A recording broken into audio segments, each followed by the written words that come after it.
નમસ્કાર વિદ્યાર્થી મિત્રો, વર્લ્ડ ઇન બોક્સમાં ફરી આપનું હાર્દિક સ્વાગત છે. આજના લેક્ચરમાં આપણે જોઈએ તાજેતરમાં જ અમેરિકન પ્રેસિડેન્ટ ડોનાલ્ડ ટ્રમ્પે એક એવું સ્ટેટમેન્ટ આપ્યું કે ભાઈ G7 જે ગ્રુપ ઓફ 7 છે એનું વિસ્તરણ કરવામાં આવે, એટલે કે એને વધારવામાં આવે. તો જે વિશ્વની 7 મોટી અર્થવ્યવસ્થાઓ છે એનો એક સમૂહ એટલે G7. તો એમાં અન્ય દેશોનો સમાવેશ કરવામાં આવે એવી અમેરિકન પ્રેસિડેન્ટ ડોનાલ્ડ ટ્રમ્પે ભલામણ કરી છે. અને એમાં ખાસ ભારતનો પણ ઉલ્લેખ કર્યો છે કે ભાઈ હવે G7 ની અંદર ભારતનો પણ સમાવેશ કરવામાં આવે. તો આપણે G7 ની સ્થાપના વિશે, ભારતનો આમાં ભાગ લેવાથી, આનો સભ્ય બનવાથી શું ફાયદો થશે, આ તમામ પહેલો વિશે આ લેક્ચરમાં ચર્ચા કરીશું. તો સૌપ્રથમ શરૂઆત કરીએ તો 2020ની અંદર 2020માં જે G7 સમિટ યોજાવાનું હતું તે યોજાવાનું હતું કેમ્પ ડેવિડ ખાતે અમેરિકાની અંદર. જે 46મું G7 સમિટ હતું, પરંતુ હવે એને રદ કરવામાં આવ્યું છે. હવે આ સમિટ જે યોજાવાનું જે રદ થયું, પરંતુ પ્રેસિડેન્ટ ડોનાલ્ડ ટ્રમ્પે એવું કીધું કે ભાઈ G7 ઘણા સમયથી કાર્યરત છે, હવે એની અંદર અન્ય દેશોનો સમાવેશ કરવામાં આવે. તો એમણે કયા 4 દેશોની ભલામણ કરી? તો કે ભારત, ઓસ્ટ્રેલિયા, સાઉથ કોરિયા અને રશિયા. તો રશિયા તો આ પહેલા પણ G7નો ભાગ રહી ચૂક્યું છે, પરંતુ એને સસ્પેન્ડ કરવામાં આવ્યું હતું. શા માટે એ પણ આપણે હમણાં થોડી વારમાં જોઈએ છીએ. તો જો આ 4 દેશો G7નો ભાગ બને તો એ નવું જે સંગઠન અથવા તો નવું જે ગ્રુપ બને એ બની જાય G11. પરંતુ હવે રશિયાનો લોકો, અન્ય દેશો વિરોધ કરે છે. જો 3 દેશોની અંદર જોડાય, ભારત, ઓસ્ટ્રેલિયા અને સાઉથ કોરિયા, તો એ બની જાય G10.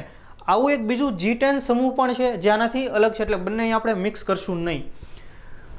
આ વાત થઈ 2020ના સમિટ વિશે, જે હવે રદ થયું છે એટલે એના વિશે. હવે આપણે જોઈએ ગયા વર્ષે આ સમિટ ક્યાં યોજાયું હતું. તો એ તો 45મું G7 સમિટ જે ફ્રાન્સના બિયારિટ્સ ખાતે યોજાયું હતું. હવે એના અધ્યક્ષ કોણ હતા એ સમિટના? તો કે ઇમાન્યુઅલ મેક્રોન. તો G7 અનુસાર જે એ સમિટ જે દેશમાં યોજાવાનું હોય ત્યાંના વડાપ્રધાન અથવા તો ત્યાંના પ્રેસિડેન્ટ એના અધ્યક્ષ રહેતા હોય છે, અને આખી આ સમિટની દરેક પ્રકારની જે કઈ બાબતની ચર્ચા કરશું બધી તૈયારી કરતા હોય છે. તો આ વાત થઈ G7 વિશે. તો હવે કેવી રીતે એની સ્થાપના થઈ આપણે એ જોઈએ. તો એની સ્થાપના વર્ષ 1975માં થઈ હતી. એની સ્થાપના માટે થઈને જવાબદાર એક ઘટના છે વર્ષ 1973માં થયેલો ઓઇલ ક્રાઇસિસ. જે વૈશ્વિક ધોરણે કે જે તેલ કટોકટી થઈ હતી વર્ષ 1973ની અંદર, ત્યારબાદ 7 મોટી અર્થવ્યવસ્થાઓ સાથે આવી અને એમાંથી જન્મ થાય છે G7નો.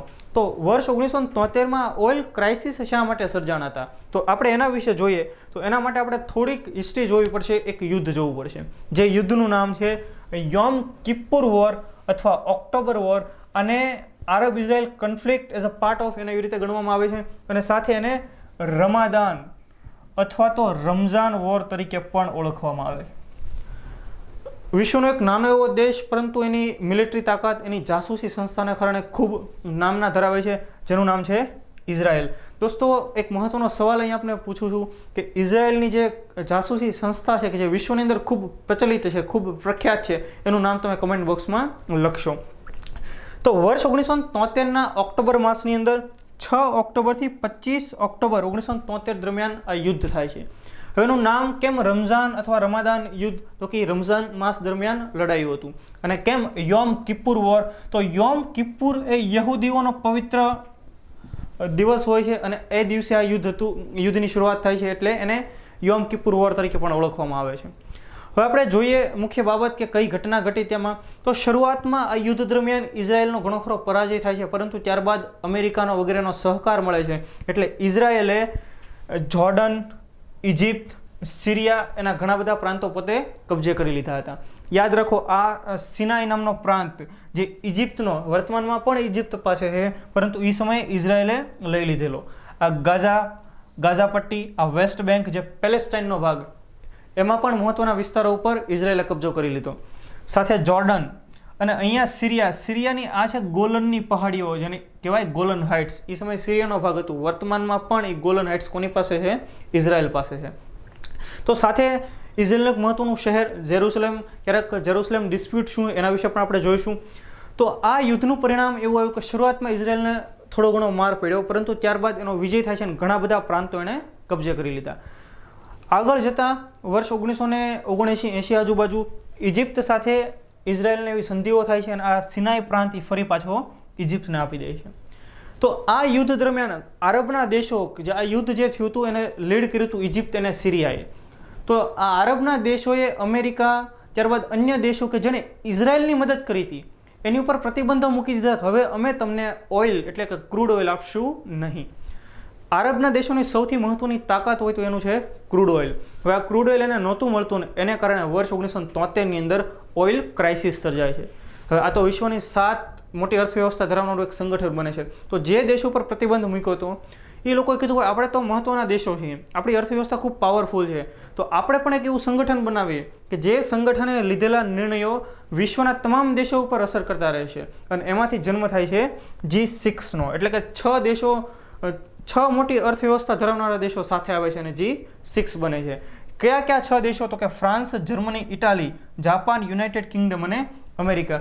અને ત્યારબાદ એમાં કેનેડા પણ જોડાઈ જાય છે અને આખરે બની જાય છે G7.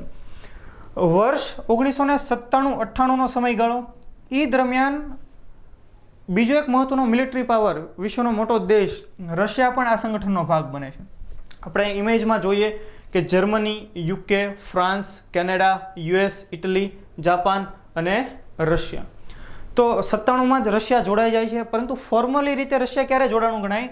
98ની સાલમાં. 97માં જ મંજૂરીની બધી મળી ગઈ છે, 97ના સમિટમાં પણ એ ભાગ લે છે, પણ ફોર્મલી 1998માં રશિયા જોઈન થાય છે. ઘણી જગ્યાએ 97માં જોઈન થયું, ઘણી જગ્યાએ 98માં જોઈન થયું, એવી બાબતો છે, પરંતુ 97ના સમિટમાં એમણે ભાગ લીધો હતો. તો આ બની ગયું G8. તો હવે રશિયા અત્યારે નથી, તો શા માટે રશિયાને એમાંથી દૂર કરવામાં આવ્યું, સસ્પેન્ડ કરવામાં આવ્યું છે? આપણે એના વિશે પણ થોડી માહિતી મેળવીએ. તો આ નકશો, તો આ છે રશિયા અને આ છે યુક્રેન. તો રશિયાએ કામગીરી એવી કરી, આ જે પ્રાંત છે યલો કલરનો એ છે ક્રિમિયા. રશિયાએ એની આર્મી ડિપ્લોય કરી 2014 આજુબાજુ, અને આ જે ક્રિમિયા કે જે યુક્રેનનો ભાગ હતું એણે રશિયાએ પચાવી પાડ્યું અને રશિયાની અંદર એની સાથે મર્જ કરી દીધું.